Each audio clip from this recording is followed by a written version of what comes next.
আসসালামু আলাইকুম এভরিওয়ান। আজকে মুই মোর লজ্জাবতী গাছের সব লজ্জা সাইডটা সুইডে কাটতে লইতেছি। আসলে জোবজার বেশি হইয়া গেছে, এতদিন বেমালুম ফুল দেছে, এখন ফুলগুলা সব বীজে রূপান্তরিত হইছে।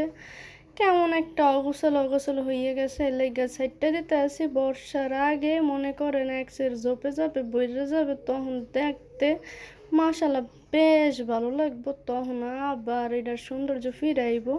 এর লেগে আজকে কাইটটা দিতে আসি। আপনারা মোর লজ্জাবতী গাছের লজ্জা যদি না পাইয়ে থাকেন তাইলে মোরে লাইক দিয়েন, সাবস্ক্রাইব করেন।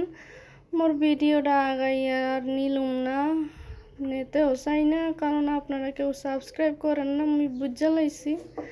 এর লাগে বেশি একটা ভিডিও করার আগ্রহ আমার দেখাই না। তারপরও ভাল লাগে, কি করবো কোন। লজ্জাপতি গাছটার লেগে হেবি মায়া লাগতেছিল, কিন্তু মায়া দেখায় লাভ নাই, মায়াই সর্বনাশের মূল। এখন এটার জবজার কাইটে দিতে আছে, বর্ষাকালে আবার চেহারা বেমালুম ভালো হয়ে যাবো, ওই সময় দেখতে বেশ ভালো লাগবো। আপনারা ভালো থাকেন, মোর লেগে দোয়া করেন, বেশি বেশি দোয়া করেন। গরমে যে হাল পড়ছে, আল্লাহ বর্ষা কবে দেবে। আল্লাহ হাফেজ, আসসালামু আলাইকুম।